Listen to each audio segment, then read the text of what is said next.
Las ratas en las paredes. El 16 de julio de 1923, precisamente después que el último obrero había terminado su tarea, me mudé a Exham Priory.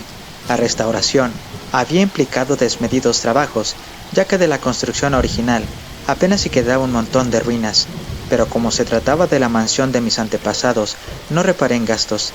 La finca había permanecido deshabitada desde épocas de Jacobo I, cuando un drama de aspectos espantosamente trágicos, si bien en buena medida comprensibles, se precipitó sobre el jefe de familia, sus 5 hijos y algunos criados. El tercer hijo, antecesor mío por línea paterna, único sobreviviente del desdichado grupo familiar, debió marcharse en medio de un clima de sospecha y terror. Como el único heredero estaba acusado de asesinato, la finca fue a manos de la corona. El legítimo dueño no hizo el menor esfuerzo por defenderse o recuperar la propiedad, enloquecido por un horror más substancial que el que podía emanar de su propia conciencia o de la ley, obsesionado por expulsar de su memoria y de su vista aquella mansión. Walter de la Poer, 11º barón de Exham, se fue a Virginia para establecerse y fundar la familia que un siglo después era conocida con el nombre de la Poer. Exham Priory quedó abandonado y con el tiempo engrosó el inventario de propiedades de la familia Norris. La original arquitectura de la mansión la hizo objeto de continuados estudios.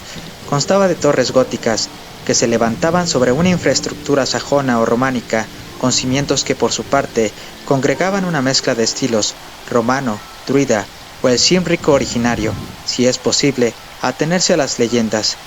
Estos cimientos eran muy peculiares, ya que por uno de los lados se unían a la sólida piedra de la ladera montañosa, desde cuya cima el priorato vigilaba un valle solitario que se extendía por 3 millas al oeste del pueblo de Anchester. Los arquitectos y artistas se entretenían embelesados en el estudio de aquella extraña pieza de épocas remotas, pero los lugareños la odiaban con oscura inquina. Era un odio que se arrastraba desde hacía siglos, cuando aún moraban allí mis antepasados, y que perduraba hasta ahora, cuando el abandono la había llevado a casi desaparecer tragada por el musgo y la vegetación. Antes que pasara un día desde mi llegada, la gente de Anchester ya me había hecho saber que yo era el descendiente de una familia maldita. No obstante, ya esta semana, los obreros han hecho desaparecer lo que quedaba de Exham Priory, y ahora se afanaban por borrar las huellas de sus cimientos. Siempre he estado al tanto de la historia real de mi estirpe familiar. Sé muy bien que el primero de mis antepasados norteamericanos se refugió en las colonias perseguido por una atmósfera de extrañas sospechas. Los detalles, en cambio, se me escapan puesto que han sido sepultados por la reticencia que sobre ellos mantuvo durante generaciones la familia de la Poer. Contrariamente a lo que le sucede a los colonos de las cercanías, es raro que nos vanagloriemos de antepasados que participaron en las cruzadas o de incluir en nuestra estirpe héroes medievales o renacentistas. No se nos transmitieron otras tradiciones que aquellas que contenía el sobre lacrado que todo propietario latifundista legaba al primogénito antes que estallara la guerra civil, con la orden de una apertura estrictamente póstuma.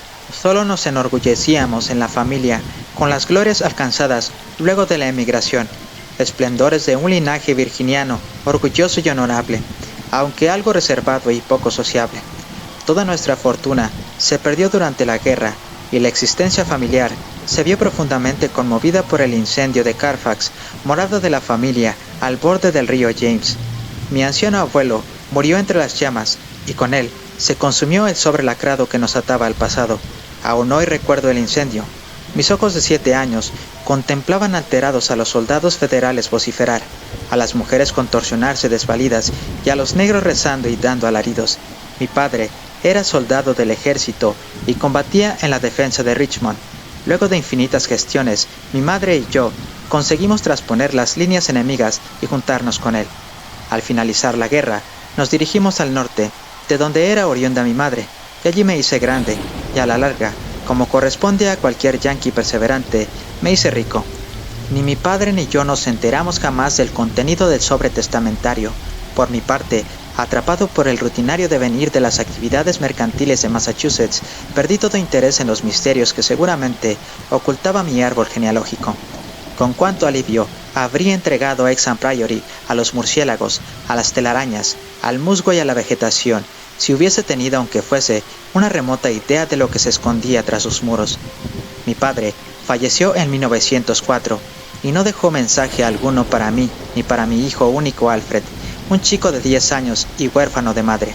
Fue precisamente Alfred quien produjo una moderada revolución en la transmisión de la historia familiar. Pese a que yo solo había conjeturado esporádica y burlonamente con él sobre este tema, cuando fue enviado a Inglaterra en 1917 como oficial de aviación, me escribía constantemente contándome algunas leyendas ancestrales muy interesantes. Según lo que me refería, circulaba sobre los de Laporte una exótica y bastante siniestra historia.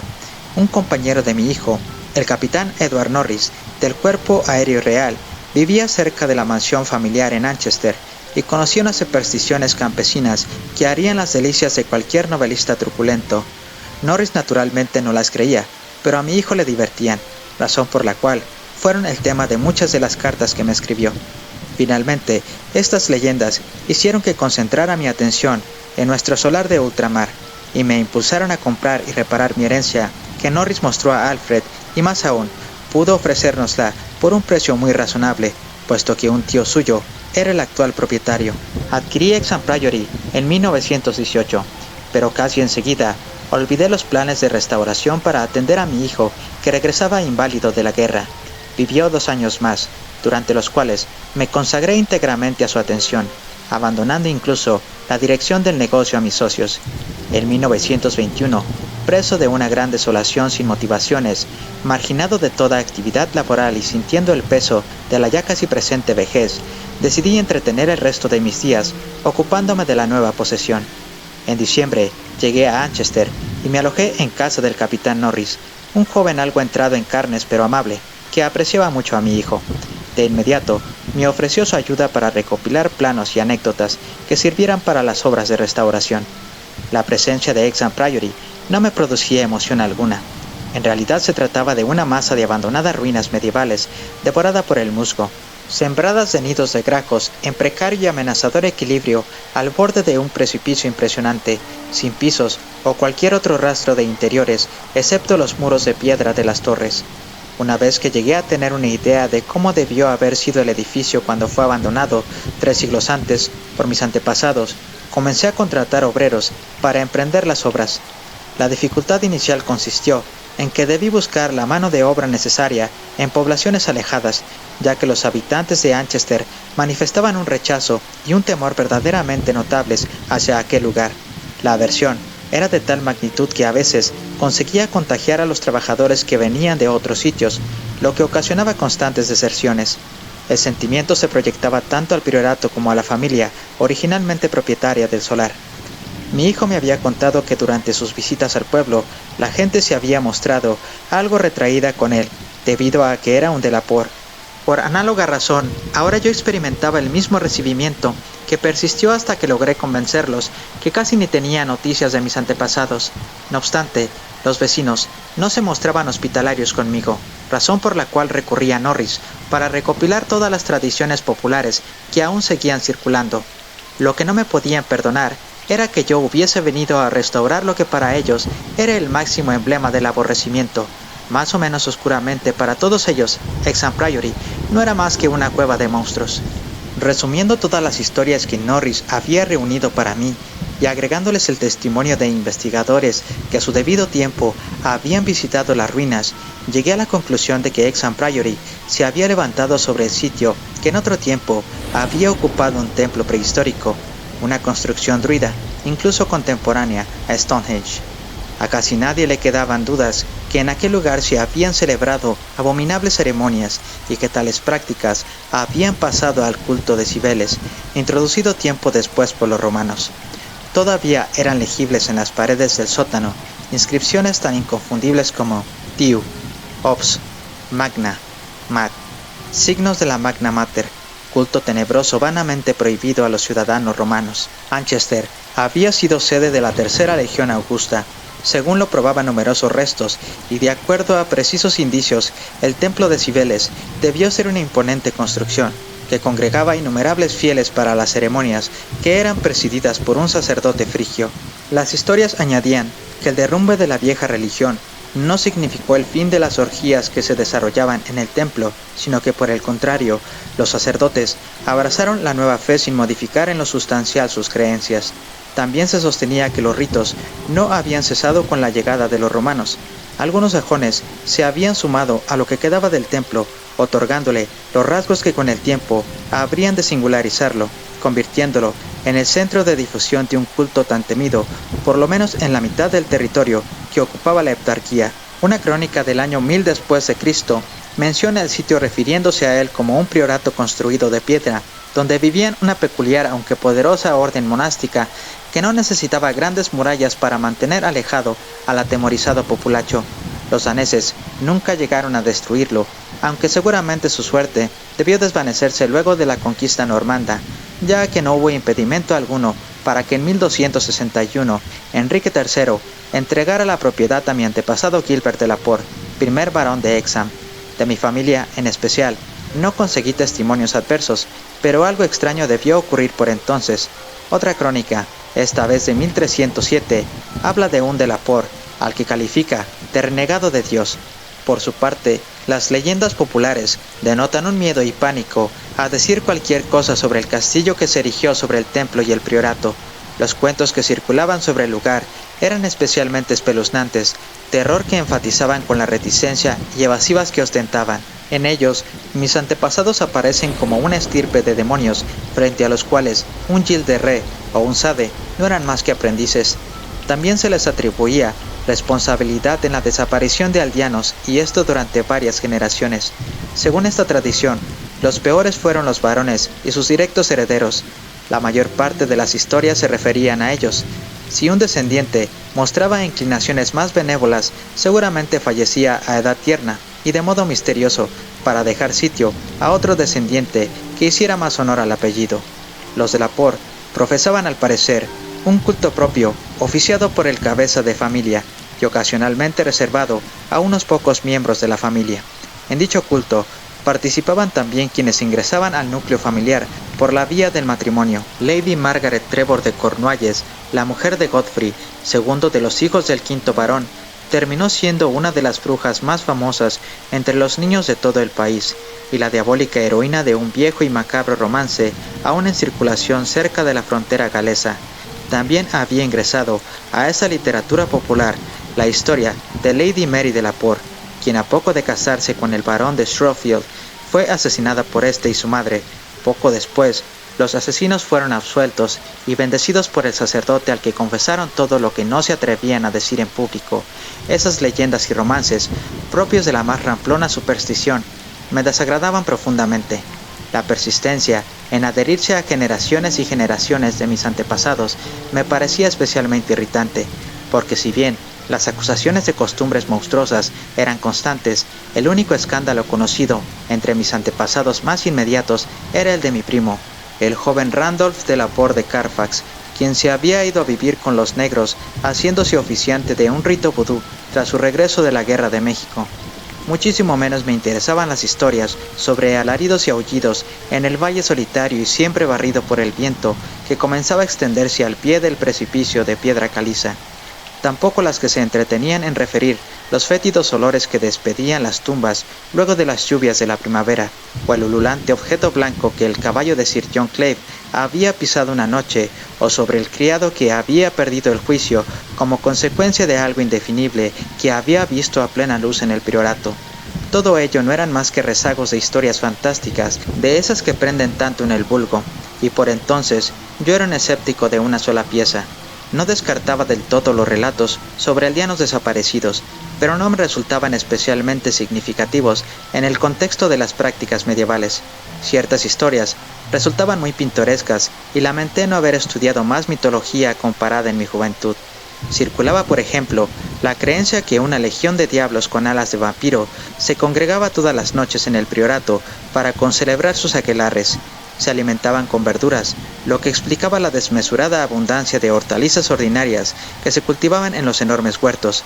La más impactante de todas las historias en boga era la referida a la dramática epopeya de las ratas, un arrasador ejército de obscenas alimañas que había brotado de las entrañas del castillo, 3 meses después de la tragedia que lo llevó al abandono.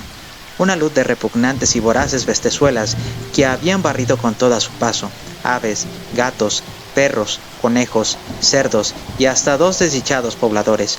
La plaga de roedores, por su parte, es la fuente de la que deriva un ciclo independiente de mitos, puesto que las ratas irrumpieron en las casas del pueblo, suscitando infinitos acontecimientos diversamente espeluznantes. Todas las historias volaban sobre mí cuando emprendí con la tosudez característica de un anciano las tareas de restauración de mi solar ancestral. Pese a todo, no debe creerse de ningún modo que ellas constituían la atmósfera psicológica en la que me movía. Asimismo, debo hacer constar que contaba con el apoyo incesante del capitán Norris y de los arqueólogos que me rodeaban y ayudaban en la reconstrucción. 2 años después de iniciada, la obra llegó a su término y estuve en condiciones de observar el conjunto de amplias habitaciones, muros reconstruidos, techos abovedados, anchas escaleras. El orgullo que experimentaba compensaba sobradamente los cuantiosos gastos que consumió la reparación. Todos los detalles medievales habían sido eficientemente reproducidos y las partes nuevas no se distinguían de los muros y cimientos originales. El lar de mis antepasados se hallaba nuevamente en pie, y solo me restaba ahora redimir la fama local de la línea familiar que terminaba en mí. Viviría allí hasta el fin de mis días y demostraría a todos que un Delaporte había recuperado la grafía original del apellido. No es en absoluto un ser diabólico. El ideal del confort aumentó, si cabe, por el hecho de que Hexham Priory, pese a estar construido sobre cánones medievales, era totalmente nuevo, lo que lo ponía a salvo de viejos fantasmas y de alimañas nuevas. Como ya lo dije, me mudé a Hexham Priory el 16 de julio de 1923. Me asistían 7 criados y 9 gatos, animal por el que siento una especial predilección. El más viejo de ellos, Niggerman, tenía ya 7 años y llegó conmigo desde Bolton, Massachusetts. El resto de los gatos los había ido consiguiendo mientras vivía con la familia del capitán Norris. Pasaron 5 días en medio de una rutina asignada por la mayor calma. Yo me dedicaba a la clasificación de antiguos documentos familiares. Contaba ya con unas cuantas descripciones detalladas de la tragedia final y la huida de Walter Delaporte, asuntos que, suponía, eran los temas centrales del legajo hereditario que se había perdido en el incendio de Carfax. Por lo que surgía de aquellas descripciones, a mi antepasado se le había acusado, con pruebas irrefutables, de haber dado muerte a todos los moradores de la casa, excepto 4 criados que habían actuado como cómplices mientras dormían. La masacre había ocurrido 2 semanas después de un descubrimiento que lo llevaría a cambiar totalmente, aunque este descubrimiento solo debió haberlo confiado a sus cómplices, quienes luego del episodio se habían esfumado para escapar a la justicia. En total, murieron degollados un padre, 3 hermanos y 2 hermanas.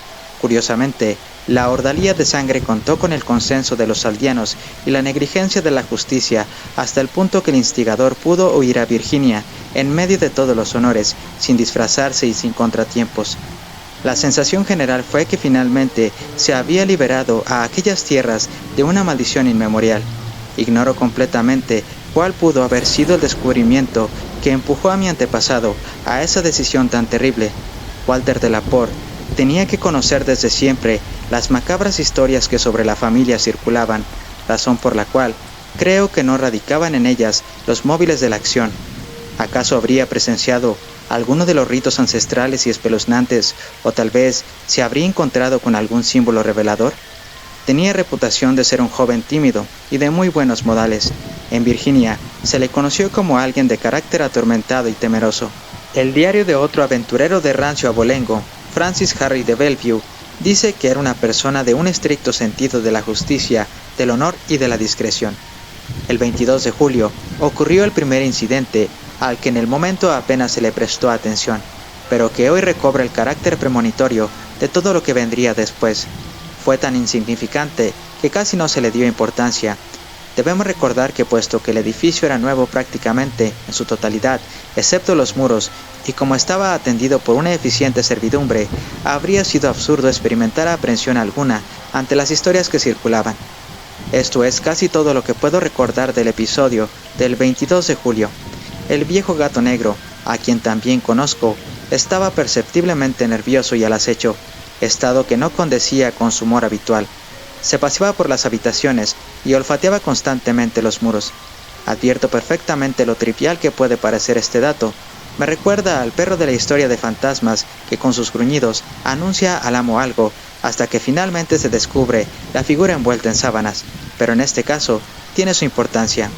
Al día siguiente, uno de los criados se acercó para anunciarme el estado de inquietud que reinaba en los gatos de la casa.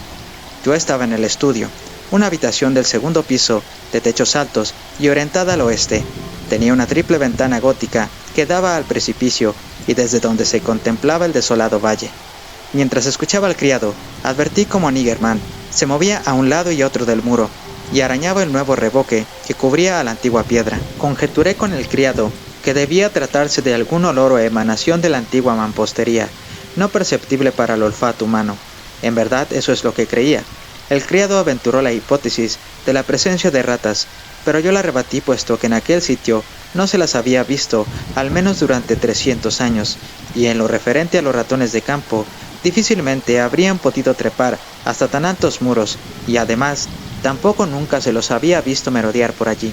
El capitán Norris, a quien consulté aquella misma tarde, coincidió conmigo en que era francamente increíble que de pronto los ratones de campo invadieran masivamente el priorato. Así tranquilizado, aquella noche liberé al criado de sus tareas de asistencia a mi persona y me retiré al dormitorio de la torre que daba al oeste. Se llegaba a ella desde el estudio por una escalinata de piedra y luego de atravesar una pequeña galería, la escalera, parte vieja y parte nueva, y la galería completamente restaurada. La habitación era circular, de techo alto, sin revestimiento. En las paredes colgaban algunos tapices que había comprado en Londres. Me aseguré que Niggerman estuviera conmigo. Cerré la puerta y me acosté a la luz de unas lamparillas eléctricas que se parecían mucho a bujías. Poco después apagué la luz y me hundí en la mullida cama, sintiendo el peso del gato a mis pies. No cerré las cortinas. Así pude mantener la mirada perdida en la angosta ventana que daba al norte. Un preanuncio del amanecer se dibujaba en el cielo.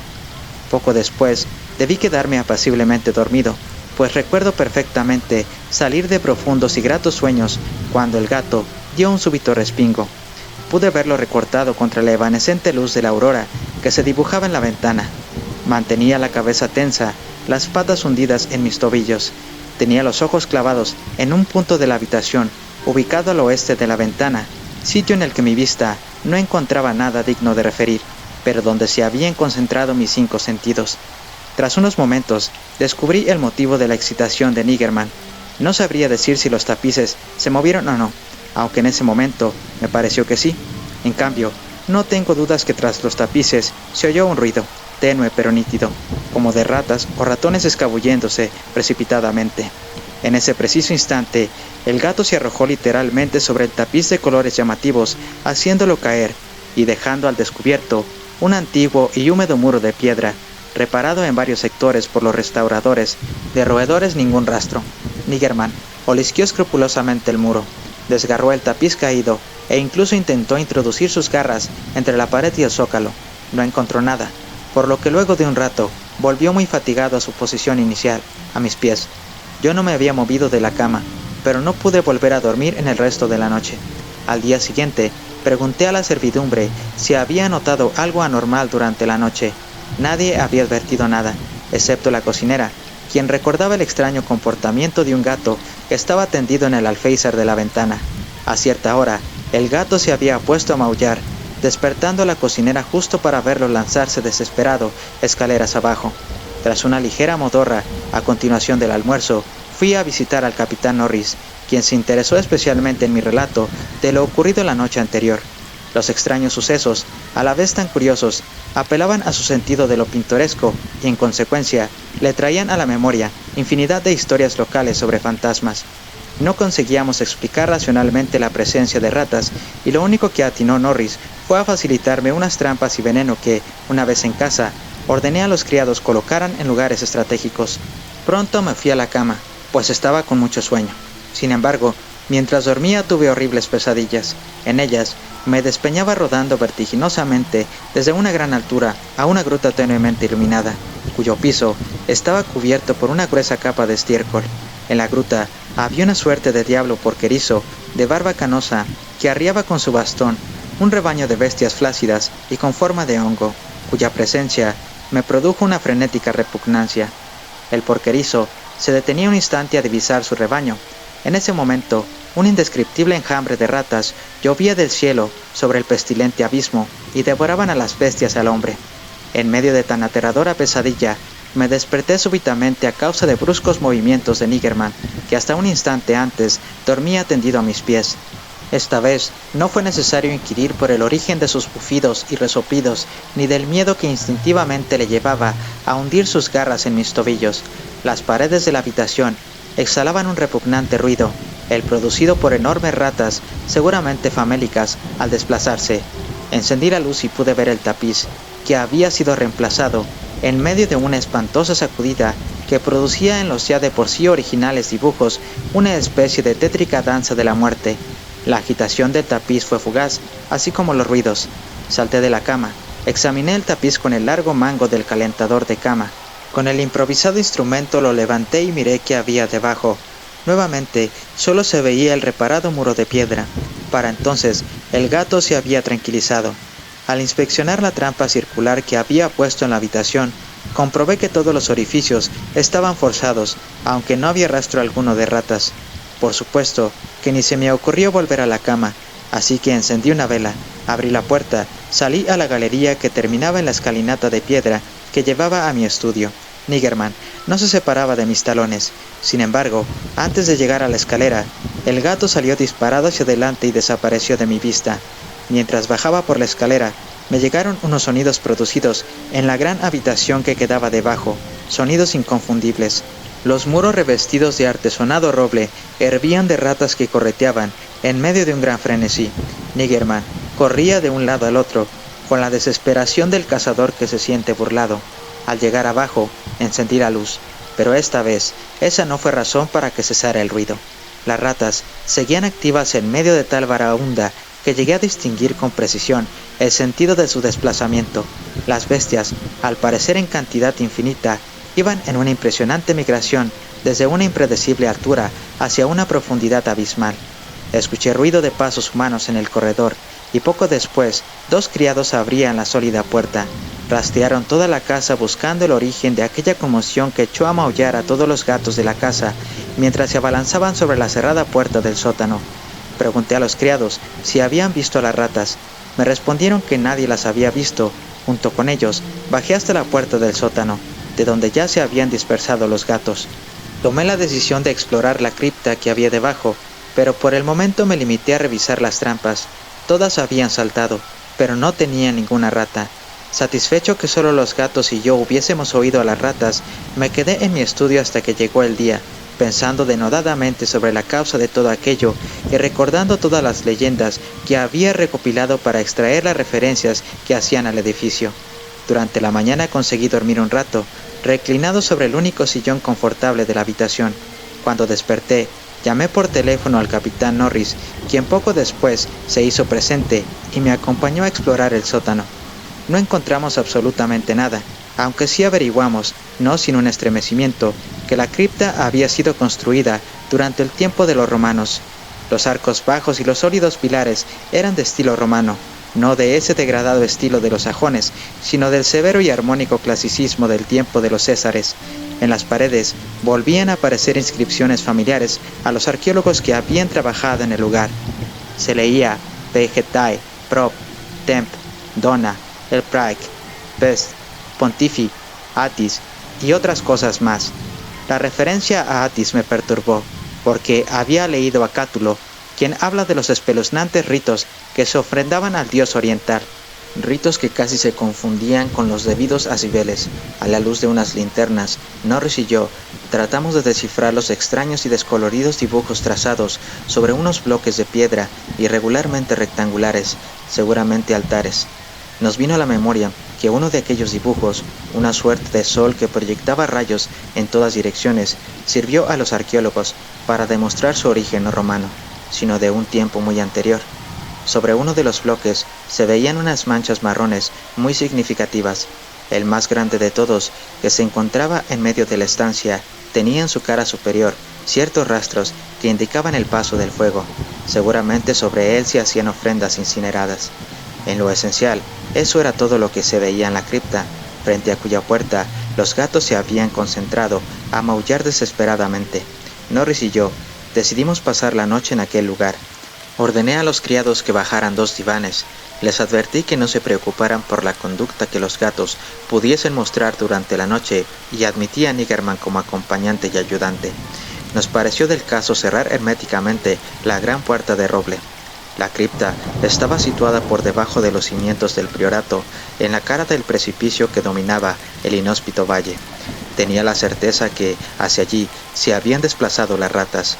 En medio de la expectante vigilia, se apoderaban de mí sueños no del todo formados, de los que me rescataban los intranquilos movimientos del gato que, como siempre, estaba a mis pies. Los sueños eran tan espeluznantes como los de la noche anterior. Otra vez aparecía la siniestra gruta, el porquero con sus inmundas bestias osando en el estiércol. Podía ver con más precisión la fisonomía de estas. Me acercaba a ellas cada vez más hasta que desperté profiriendo un alarido que hizo dar un violento salto a Niggerman, en tanto que el capitán Norris, que no había pegado ojo, se echaba a reír a carcajadas. Más se habría reído de haber conocido el motivo del alarido, pero ni yo mismo lo recordé de inmediato. El horror absoluto tiene la facultad de disolver la memoria. Poco después, comenzó a manifestarse el extraño fenómeno. El capitán Norris me sacudió levemente, instándome a que escuchara el ruido de los gatos. Vaya si se escuchaba. Al otro lado de la cerrada puerta, al pie de la escalinata de piedra, se oyó un pandemonium de gatos aullando y arañando la madera. Por su parte, Niggerman corría frenéticamente a lo largo de los muros de piedra, en cuyo interior se sentía la misma baraúnda de ratas de la noche anterior.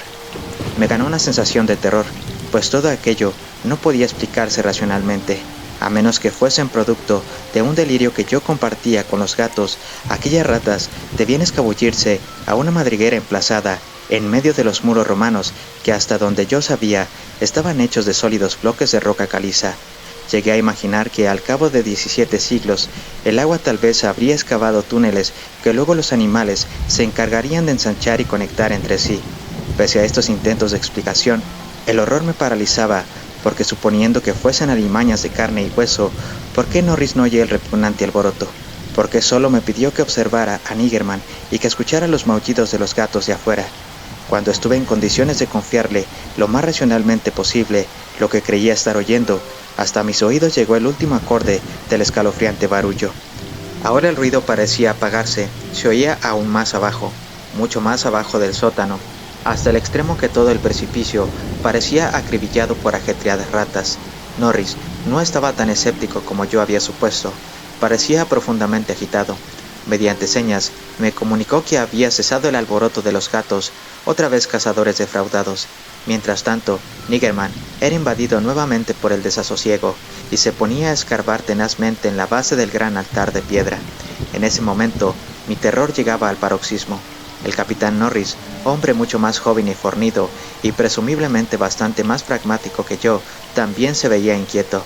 Tal vez porque conocía muy bien las leyendas locales.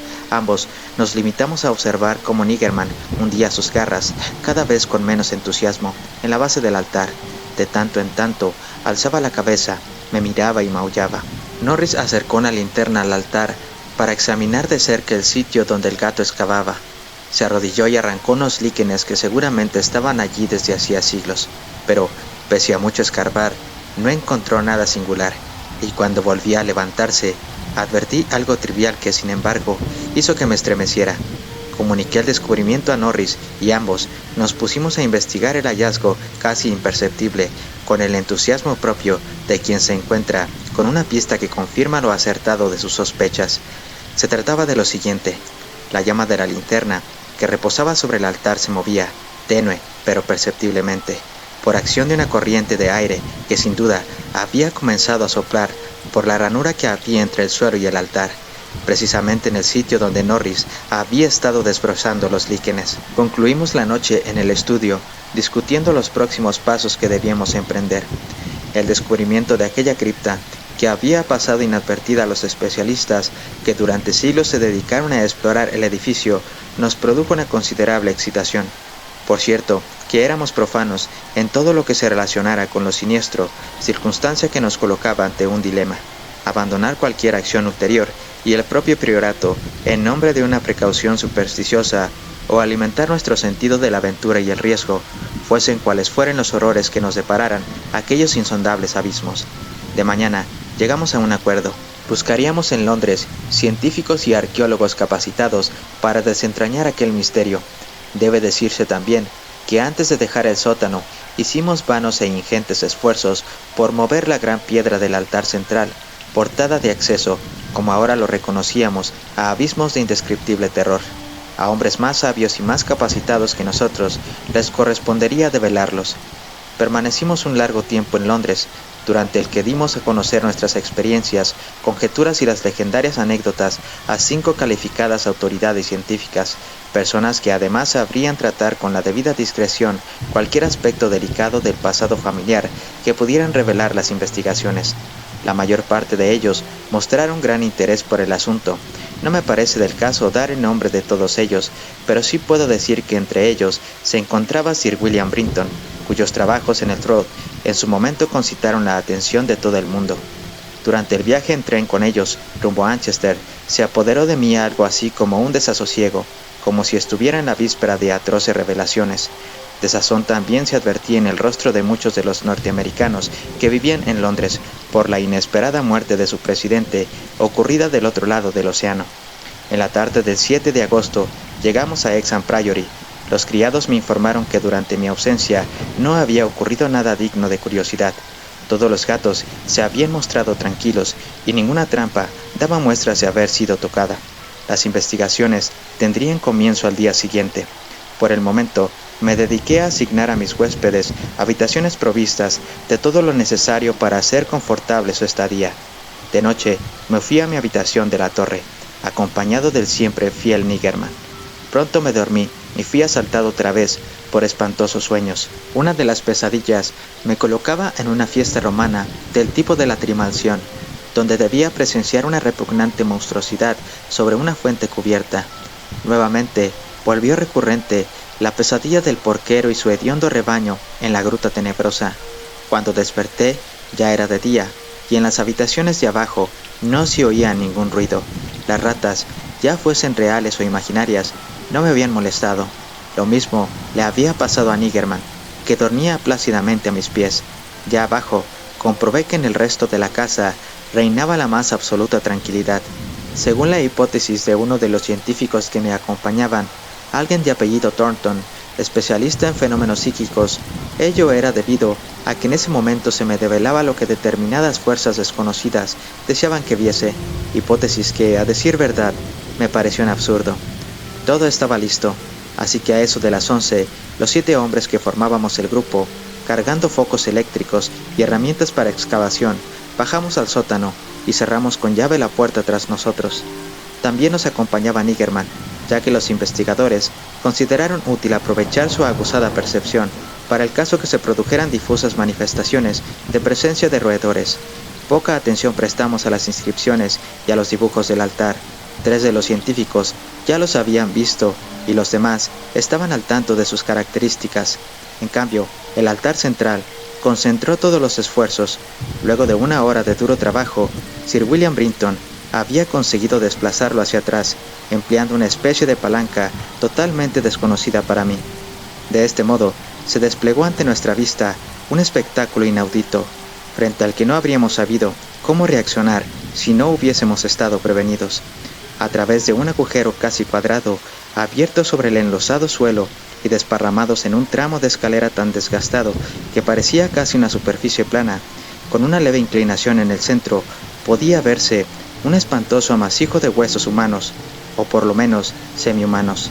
Los esqueletos, que conservaban la última posición vital, revelaban gestos de pánico, y todos habían sido mondados por los roedores. Ningún rasgo de aquellos cráneos permitía suponer que pertenecieran a seres con alto grado de idiocia o cretinismo, y mucho menos a antropoides prehistóricos. Sobre los escalones atiborrados de esos restos se abría, en forma de arco, un pasadizo descendente, al parecer excavado en la roca viva, por el cual circulaba una corriente de aire. Esta no era una bocanada impregnada de hediondez, propia de una cripta cerrada, sino una muy agradable brisa fresca. Luego de un momento de vacilación, en medio de escalofríos, nos dispusimos a abrirnos paso escaleras abajo. Tras examinar escrupulosamente los labrados muros, Sir William nos comunicó la sorprendente observación que el pasadizo, a juzgar por las huellas de los golpes, debía haber sido trabajado desde abajo. Ha llegado el momento en que debo pensar detenidamente lo que digo y elegir muy cuidadosamente las palabras. Después de avanzar un trecho, en medio de los roídos huesos, vimos una luz frente a nosotros. No era una fosforescencia ni nada así, sino la luz solar filtrada, cuyo único origen posible debía ser el de ignoradas fisuras abiertas sobre la ladera del precipicio. Por cierto que no resultaba extraño que desde el exterior nunca se hubieran advertido esas hendiduras, ya que, además que el valle siempre estuvo totalmente despoblado, la altura y lo escarpado del precipicio eran tales que habría sido necesario un aeronauta para estudiar la pared en detalle. Caminamos unos pasos más, y el espectáculo que se presentó ante nuestra vista nos dejó literalmente sin aliento, tan literalmente que Thornton, el especialista en fenómenos psíquicos, se desplomó desvanecido en brazos del azorado expedicionario que iba tras él. Norris, lívido e inerte, lanzó un grito inarticulado, y en lo que a mí respecta, creo que emití un resuello o ronquido y me tapé los ojos.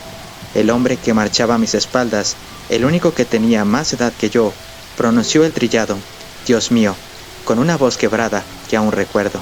De toda la expedición, solo Sir William Brinton conservó la sangre fría, mérito que debe reconocérsele especialmente si se repara que al encabezar el grupo debió ser el primero en verlo todo. Estábamos ante una gruta iluminada por una mortecina luz que venía muy desde lo alto y cuya prolongación escapaba a nuestro campo visual. Era un universo subterráneo, de insondable misterio y oscuras premoniciones. Podían verse edificaciones y otros restos arquitectónicos.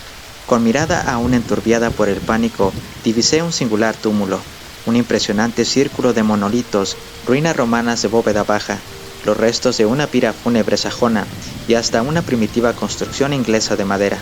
Pero todo esto era trivial ante el abominable espectáculo que se extendía hasta donde la vista podía llegar.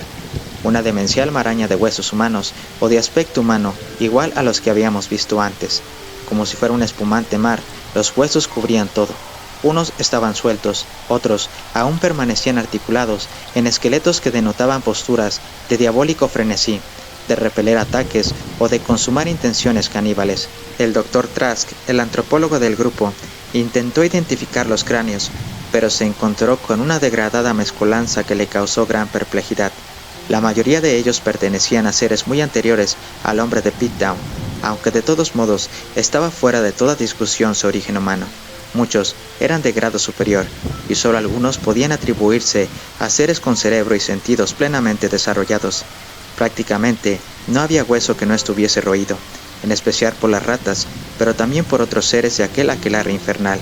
Entre ellos también se veían huesecillos de ratas. No creo que ninguno de nosotros conservase intacta su lucidez durante aquel día abrumado por horribles descubrimientos. Hoffman y Huysmans jamás habrían podido imaginar escenas más increíbles, más pesadillescamente repulsivas, más atrozmente góticas que las que ofrecía aquella tenebrosa gruta por la que avanzábamos como sonámbulos. Las revelaciones se sucedían una tras otra, y creo que todos tratábamos de bloquear los pensamientos que nos llevaran a explicar lo que podría haber sucedido en aquel lugar 300, 1000, 2000 o hasta 10.000 años antes. Estábamos en la antesala del infierno. El desdichado Thornton volvió a desvanecerse cuando Trask le comunicó que algunos de aquellos esqueletos debían descender directamente de cuadrúpedos. La interpretación de las ruinas arquitectónicas también nos condujo a una sucesión de horrores. Los seres cuadrúpedos debían haber vivido en cuevas de piedra, de donde debieron escapar por hambre o miedo a los roedores.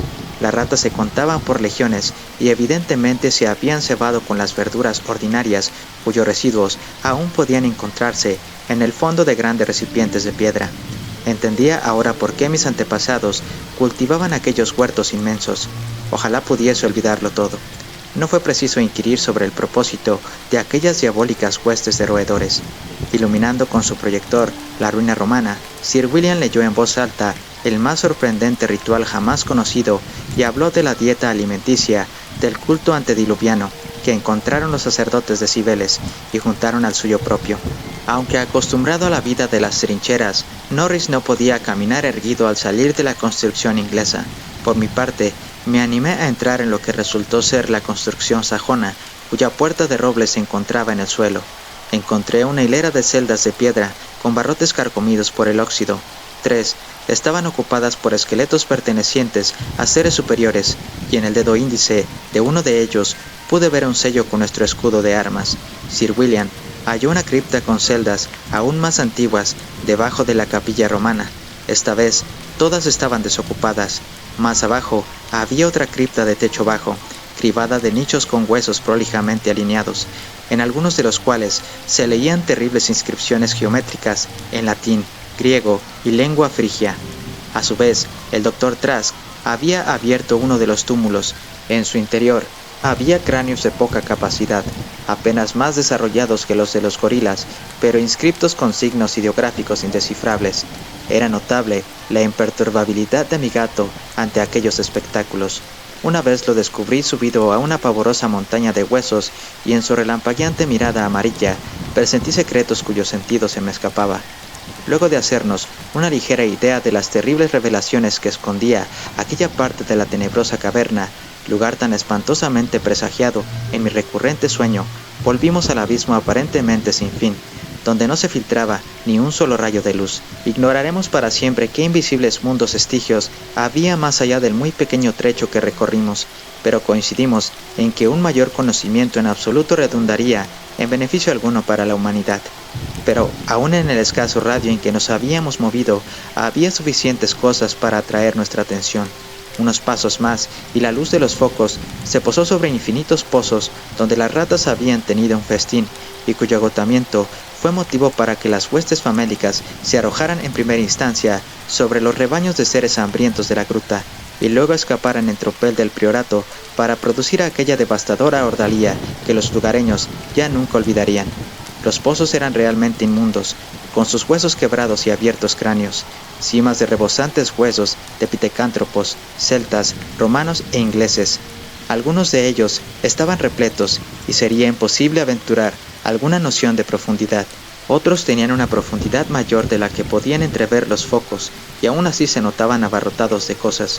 Me pregunté qué habría sido de las desventuradas ratas que cayeron en aquellos siniestros cepos en medio de la oscuridad de tan horrible tártaro. De pronto, mi pie resbaló hacia un horrendo foso, circunstancia que me inmovilizó de terror. Debí quedar paralizado un buen rato, porque excepto al capitán Norris, no conseguía ver a nadie del grupo. A continuación, se oyó un ruido proveniente de la tenebrosa e infinita distancia que me parecía reconocer. También vi a mi viejo gato negro salir disparado, como si fuese un dios egipcio, alado, en pos de ignotos abismos de lo desconocido. El ruido no era tan lejano, y rápidamente comprendí qué era. Se trataba de una nueva estampida, de las endiabladas ratas, siempre a la búsqueda de nuevos horrores y decididas a que las siguiera hasta aquellas cavernas del centro de la tierra, donde Nyarlathotep, el enajenado dios carente de rostro, aúlla en la oscuridad, secundado por dos flautistas amorfos. Mi linterna se apagó, pero ello no significó que detuviera mi carrera.